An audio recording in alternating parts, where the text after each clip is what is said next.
tonight that you didn't hear last time, or maybe you can just think of some new questions that you didn't think of before. So my name is Donna Fore. I retired after 30 years in the Air Force. Went a lot of different places, most that you don't ever want to go to.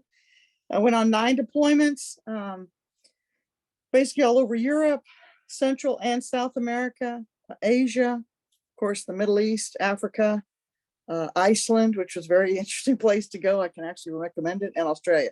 So I've been a lot of places. I was in several wars. The big ones were Desert Storm, and then the Balkan Wars, which a lot of people kind of don't remember, or it didn't have as much emphasis as some of the others, but it was a tragic situation where basically when Yugoslavia started to unravel, they started all killing each other. So we went in to stop the killing and put some more stability to the region. And ever since then, of course, that happened in the 90s, things have been pretty calm. So it's amazing what a coalition of European countries and America can do when they put their mind to it.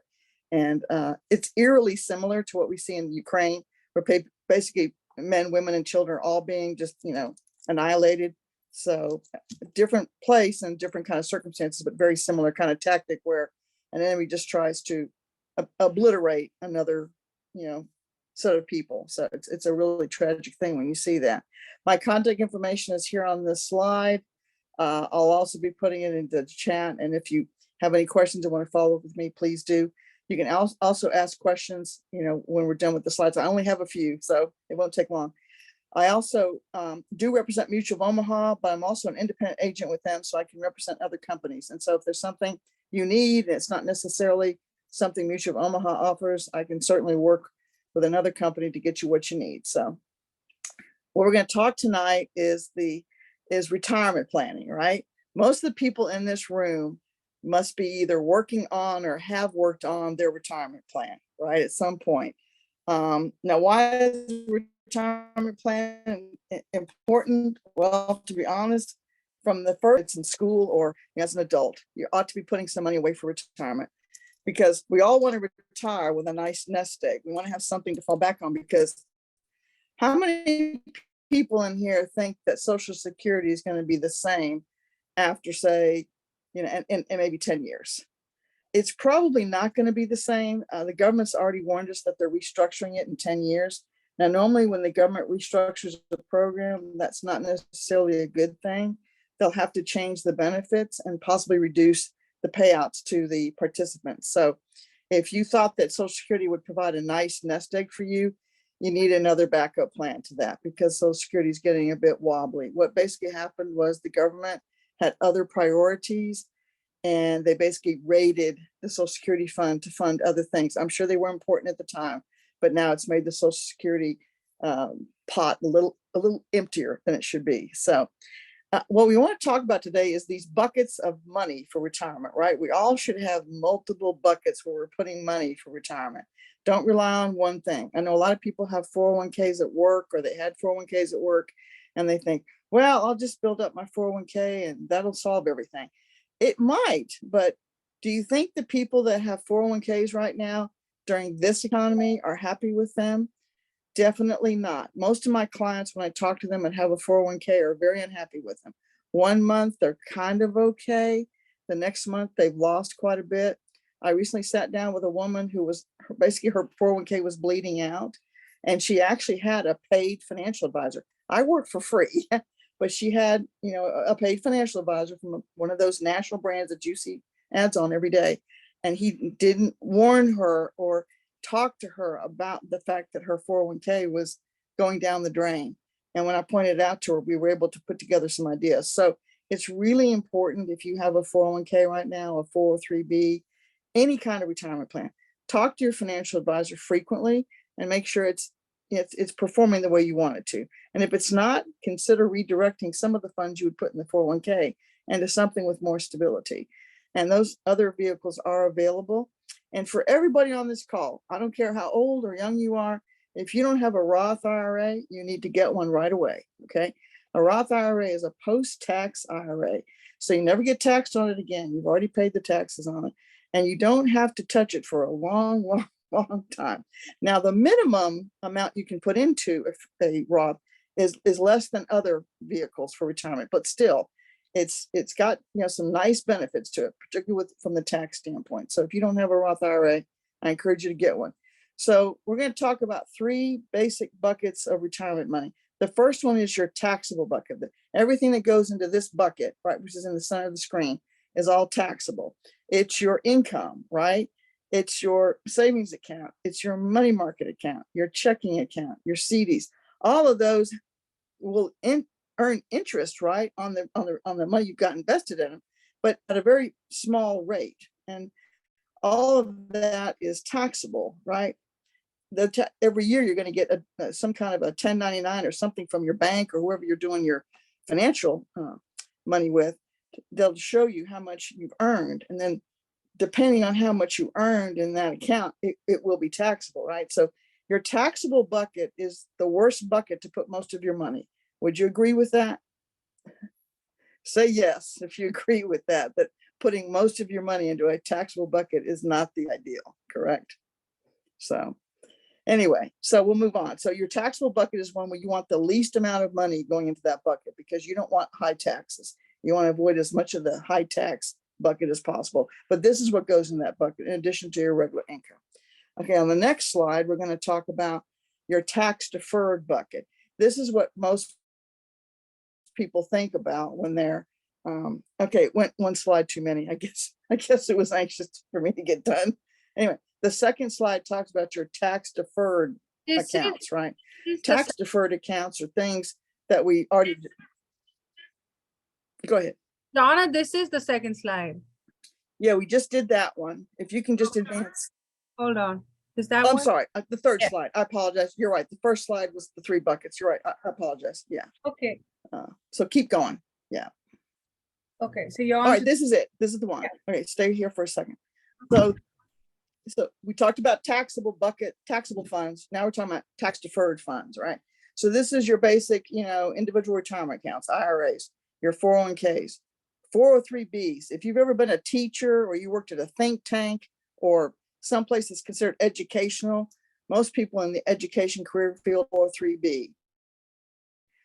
You could have a TSA, or if you're military or government, you have a TSP.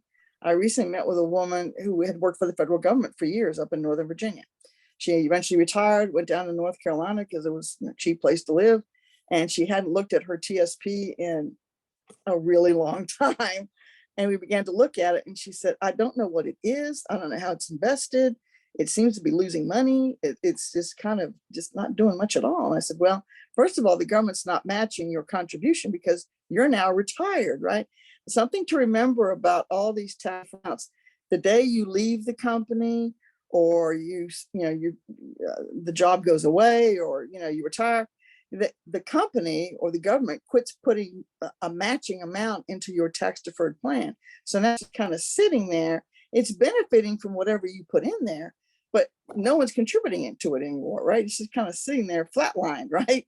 And you have to hope that the returns are high enough to make it worthwhile to keep it. So if you've got an old 401k or an old TSP from the government or some old IRA from a job you had or that you took out for yourself, and you're not contributing to it, you need to consider whether or not you should roll that over into something a little more aggressive, something a little more higher performing.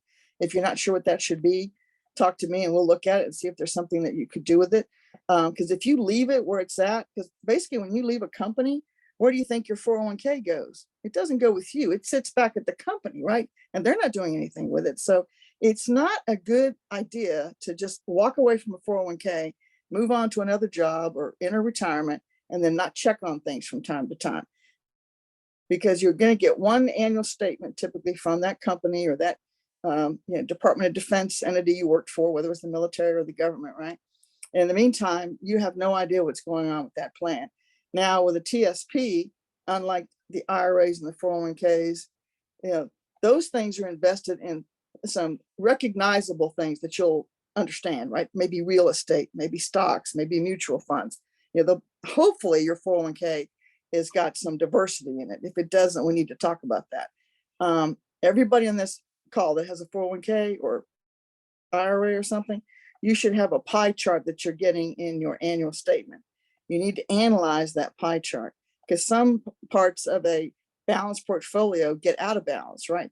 In this economy, if your pie chart shows a big wedge that's in stocks and bonds, you need to reconsider that. You need to put it into someplace safer, like mutual funds, maybe even real estate, maybe other opportunities. But don't have a stock focused retirement plan right now. You need to, kind of realign your pie chart and figure out where you need to put the best money in different parts of the pie, right? So focus on that pie chart. Don't just shove it in a drawer and say, well, I'll look at it later. Now's the time to be paying attention to your annual statements. Hopefully you're looking at them and you're talking to somebody about the performance of your things. Now with a TSP, those are all oriented around government funds, right? They all have different names. For the most part, even I had this problem when I was in the military. You don't know what's in those government funds. You can't really change the diversity of it. You're just stuck with it. The government has come up with a plan for you and you're stuck with it. You have very little ability to maneuver or change it. So for those of you who retired from the military or separated from the military and you had a TSP, we need to talk and figure out whether or not you need to roll it over into something else. Another thing you need to remember about a tax deferred retirement plan, you cannot touch it before age 59 and a half. I mean, you could, right? I mean, if you got in a jam at age 58 and you needed to liquidate your retirement plan. Now, here's the problem with that. The government doesn't want you rating your retirement plan too early, right? Because the whole reason you design these plans and that you buy into them is so that you'll have a retirement someday in your 60s and 70s, right? So if you're rating your plan, that's not a good deal. So there are penalties to touch a retirement plan before the age of 59 and a half. Remember that, because if you're still young enough and you think that you might tap into that 401k a little bit early or that TSP or 403b, stop yourself, right? And let's have a chat, because only in a situation of real extreme need should you consider doing that, because you'll be taxed on it, obviously, because remember, the money going in here is tax deferred. It's not being taxed, right? Because the money's taken out by your employer pre-tax, right? Before it gets taxed. So it's got a big advantage. Well, you don't want to disrupt that by taking money out of it early. So just keep that in mind. Try to avoid touching your retirement plan unless it's absolutely necessary. Bye, Frida. Good to meet you. We'll hopefully see you at the next one. God bless. Okay, so that's your tax deferred bucket. It's all of your standard retirement plans that you get through a job or that you purchase yourself. I didn't put it on here, but there's also SEPs, SEPs.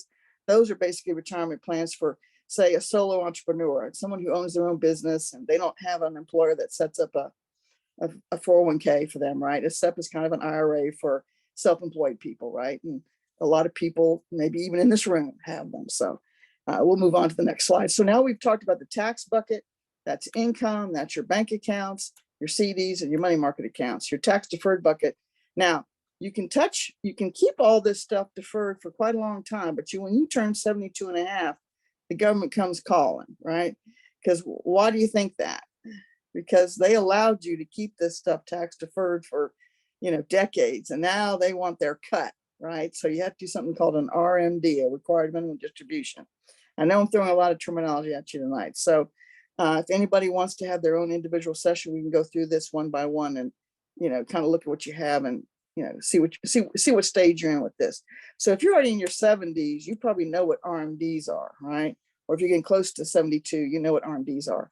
And if you work with a professional, they'll be able to help you meet your RMD obligation and still retain the benefits of your tax deferred plan as long as possible, right? So it's important to work with a professional. Don't rely on your company. I know a lot of people will call their company HR rep and say, hey, I wanted to talk about my 401k. And what do you think that they tell them? Well, I just signed the people up. The 401k plan is owned by some other company. Could be owned by Vanguard or one of the big companies that do 401ks. The little HR person, God bless them, they do a great job, but they're not going to be able to give you advice on your 401k. So that's why you have to talk to a financial professional. Myself and Reg and Sarana and others here in this room are all, very cognizant of these things and can help you. So if you're struggling and need some help, don't struggle by yourself. Let us try and help you. So that's the tax deferred bucket. We'll move on to the next slide. So we've talked about taxable buckets. We've talked about tax deferred, which eventually is taxable. It's not it's not deferred forever, right? At some point, the government comes calling. What if you had buckets of money that were growing that had no taxes? Would that be something you'd want to talk about? I hope that everybody's shaking their heads because obviously a bucket that has no taxes is something highly desirable, right? Especially right now with inflation, right? All right, so there are tax-free buckets, and this is all legal. Everything I'm talking about tonight, there's no hocus pocus. There's no way we're skirting around the IRS rules and regulations. So a Roth IRA, I already talked about that. There's also Roth 401ks, right? They work the same way, right? You've already paid the taxes on them, so you never pay taxes on them again. So it's a nice way to grow some money, pretty safe, pretty easy to get set up. Almost every company offers them. If you can't find one, I'll help you find one, or you can get one through Mutual Omaha, whatever suits you better. So that's one avenue. And again, I stress, everybody on this call should have a Roth product, whether it's an IRA or 401k. Have you ever heard of a life insurance retirement plan? Okay, we talked about this last month. So by taking out a permanent life insurance product, you can have money growing inside the policy, not tax deferred, not taxed, but tax free forever. Ever. No taxes ever. That money is grown by the life insurance company to act as a buffer for you, right? It's called cash value. That's the actual term for it. And we take invested, usually in something very stable like government bonds, something that doesn't go up and down every month like a regular stock or bond, right? Government backed bonds are very safe. But it's invested in something safe, and then that money starts growing inside of your policy. Depending on the company you work with and the type of permanent insurance plan you have, the return can be pretty low, maybe 2.5%, 3%. Some can be more aggressive depending on how you want to set it up, and they can be more like 5 or 6. We've had people at Mutual of Omaha whose return was, not in this economy, but in a better economy, up to 10% or more, depending on, the kind of product they had and, how we structured their plan. So you can potentially put your taxable bucket, and hopefully don't put too much money in the taxable bucket, put some money in your tax deferred bucket, but save some of your hard-earned money to earn tax-free revenue for you. Now, here's the interesting thing about the life insurance plan, right? So it's growing 2 pots of money. Your premium, most of your premium is going towards creating that big payout to your family if God forbid something happens to you and you don't make it home, right? So that's what's called your death benefit. The other money that we're growing is your money. It's money you can use for emergencies. You can use it for a backup retirement plan. It can become your fund money. I had a lady I met with years ago. She had a permanent policy. She had just a lot of money inside the policy. Her cash value was really high because she hadn't touched it. And I said, listen, what have you always wanted to do your whole life? She says, oh, I've always wanted to go on cruises to the Caribbean, to Europe, and to all these places. I said, there's your cruise money. I said, it's sitting right there in your life insurance policy. He said, I never thought about that.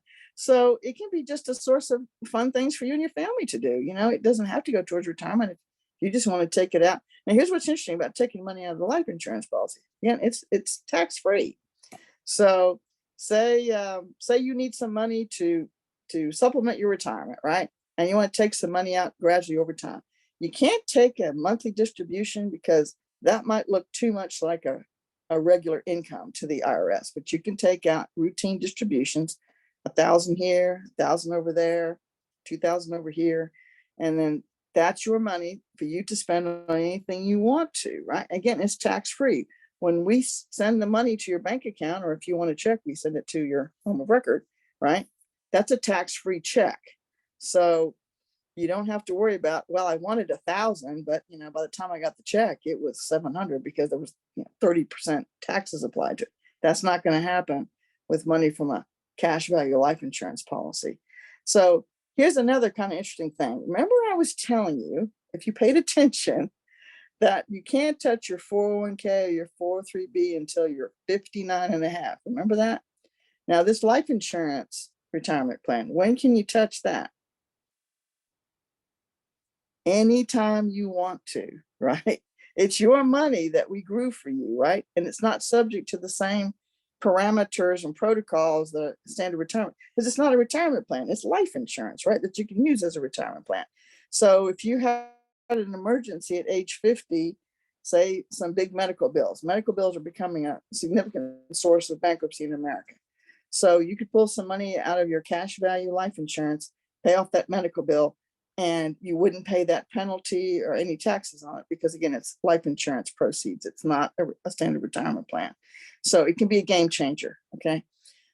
Indexed universal life is one way to create this life insurance retirement plan. It's indexed to the S&P 500, which are the top 500 stocks, typically pretty well performing, fairly stable. Obviously, it's got some ups and downs a little bit because of the economic situation we're in. They keep not wanting to say recession, but we're in a recession, right? But for the most part, a very stable way to put money away in this fashion to create a backup retirement plan. Because if your 401k is wobbly, not really performing at the rate it used to, I mean, even from January, probably a lot of you have seen changes in your 401ks. Consider taking some of the money that you've been putting into that 401k or IRA of some kind and put it into your index universal life policy, because you'll get three big benefits. You get a big life insurance payout for your family someday when you go to heaven. Secondly, you'll get backup money that you can use for anything you want. And third, it's all tax-free, all of it, forever and ever. So I hope I've given you a few ideas to think about. If this is something where you want to explore it more in depth, contact me and we can set up some time to do this one-on-one and explore what a tax-free life insurance retirement plan would look like for you. Not tax-deferred, but tax-free. Thank you for your time and attention.